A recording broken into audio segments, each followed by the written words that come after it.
શું આપને ખબર છે કે 90 થી 95% લોકો તેમના જીવનકાળ દરમિયાન માઇગ્રેનની સમસ્યાથી ક્યારેક ને ક્યારેક તો પીડાય છે। જો કે આ સ્થિતિ પુરુષો કરતાં વધુ સ્ત્રીઓમાં જોવા મળે છે। તો કયા લક્ષણોના આધારે નક્કી થાય છે કે આ માઇગ્રેન છે કે પછી બીજું કંઈ, અને માઇગ્રેનની સારવાર માટે શું કરી શકાય? ખૂબ જ મહત્વની આ જાણકારી ખાસ સમજજો। વધારે કામ, તણાવ અથવા અન્ય કેટલીક સ્થિતિઓના કારણે માથાનો દુખાવો થવો સામાન્ય છે, પરંતુ દરેક માથાનો દુખાવો સામાન્ય ગણવો એ યોગ્ય નથી। અમુક પ્રકારના માથાના દુખાવા માઇગ્રેનનું કારણ પણ હોઈ શકે છે। માઇગ્રેન એક ખાસ પ્રકારની સમસ્યા છે જેમાં લોકોને ગંભીર માથાનો દુખાવો સાથે અન્ય કેટલાક લક્ષણો જેવા કે ઉબકા, ઉલટી, પ્રકાશ અને અવાજ પ્રત્યે સંવેદનશીલતા વગેરે થાય છે। માઇગ્રેનથી પીડાતા લોકોને મહિનામાં 10 થી 15 દિવસ સુધી માથામાં તીવ્ર દુખાવો રહેતો હોવાની ફરિયાદ જોવા મળે છે। સ્ત્રીઓ કરતાં પુરુષોમાં 2 થી 3 ગણા વધુ કેસીસ અને વારંવાર માથાના દુખાવાનો અનુભવ થાય છે। માઇગ્રેનના દુખાવામાં હોર્મોન્સ પણ મહત્વનો ભાગ ભજવે છે। આ જ કારણે માઇગ્રેન મોટાભાગે કિશોરાવસ્થામાં જોવા મળે છે, સાથે જ મહિલાઓ તેનાથી વધુ પીડિત રહે છે। માઇગ્રેન તમને ઘણી બધી કારણથી થઈ શકે, જેમ કે પહેલું તો સ્ત્રીઓમાં વધારે થાય, પુરુષોમાં પ્રમાણ ઓછું જોવા મળે છે। સ્ત્રીઓના માસિક સ્ત્રાવ અથવા તો હોર્મોનલ ચેન્જીસ આવતા હોય ત્યારે થઈ શકે છે। તમે કેફીન એટલે વાઇન છે, કોફી છે, ચા છે, એવા કેફીનવાળા દ્રવ્યો લેતા હોવ તો તમને થઈ શકે।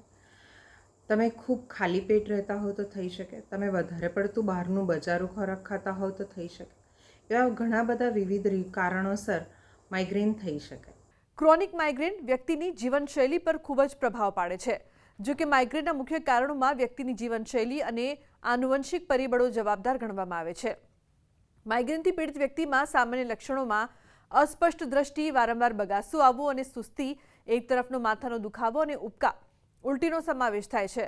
માઇગ્રેનના દુખાવા થોડા સમયના અંતરે થાય છે, તેથી તેને એપિસોડિક હેડેક કહેવામાં આવે છે। તણાવ માઇગ્રેનનું સૌથી સામાન્ય કારણ છે।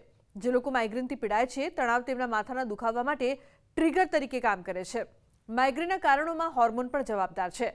આ સિવાય કામ પરનો તણાવ અને સ્ત્રીઓમાં માસિક ચક્ર પણ તેનું કારણ હોઈ શકે છે, કારણ કે માસિક ચક્ર સમયે હોર્મોનમાં થતા ફેરફારો તણાવનું કારણ બને છે। જો વધારે ઉપવાસ કરો, પૂરતી ઊંઘ ન લો, ચિંતા, ભય, વધુ પડતો ગુસ્સો, ડિપ્રેશન, આલ્કોહોલિક પીણાનું સેવન, ચોકલેટ, ચીઝ વગેરે તમામ સ્ત્રીઓમાં માઇગ્રેનનું કારણ બની શકે છે। કેટલીક બાબતોનું ધ્યાન રાખીને માઇગ્રેનથી બચી શકાય। પૂરતી ઊંઘ। જો તમને માઇગ્રેનની સમસ્યા છે તો તમારે પ્રયાસ કરવો જોઈએ કે તમે પૂરતી ઊંઘ લો। આવું કરવાથી તમારી એનર્જીમાં વધારો થશે અને તમને ઓછા તણાવ અને ભારનો અહેસાસ થશે। કસરત કરો।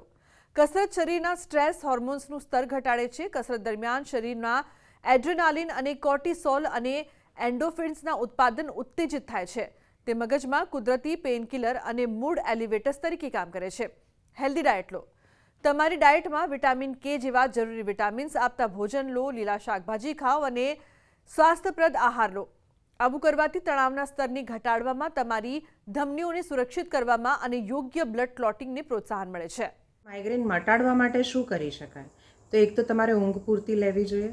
તમારે તડકામાંથી ક્યાંય જવું હોય તો તડકામાં તમારે માથું ઢાંકીને, સનગ્લાસીસ પહેરીને, અને સનગ્લાસીસ પણ ડાર્ક કલરના પહેરીને જવું જોઈએ। પાણીનું તમારે થોડું સેવન વધારે કરવું જોઈએ। તમારે ખાવામાં એટલું બધું ધ્યાન રાખવાનું કે તમે વધારે પડતો કોઈ ખોરાક નથી ખાતા, અને ખાઓ છો તો સુપાચ્ય ખોરાક ખાઓ છો, એનાથી તમને ગેસ ના થતો હોય એવો ખોરાક ખાઓ છો। તમે ખાવા પીવા, ઊંઘવા અને તમારી દ્રષ્ટિ જ્યાં પડે છે એ વસ્તુ બહુ બ્રાઇટ કલરની ના હોવી જોઈએ। ધારો કે તમે કોઈ લેપટોપ કે મોબાઈલનો ઉપયોગ સતત કરતા હોવ તો એની લાઇટ તમારે ઓછી રાખવી જોઈએ। તો આજના મારા આ અહેવાલમાં બસ આટલું। ફરી મળીશું એક નવી અને મહત્વપૂર્ણ જાણકારીની સાથે, પરંતુ આ વિડીયોને આપ ખાસ લાઇક કરજો અને શેર પણ કરજો, જેથી કરીને વધુમાં વધુ લોકો સુધી આ મહત્વની જાણકારી પહોંચી શકે। નમસ્કાર।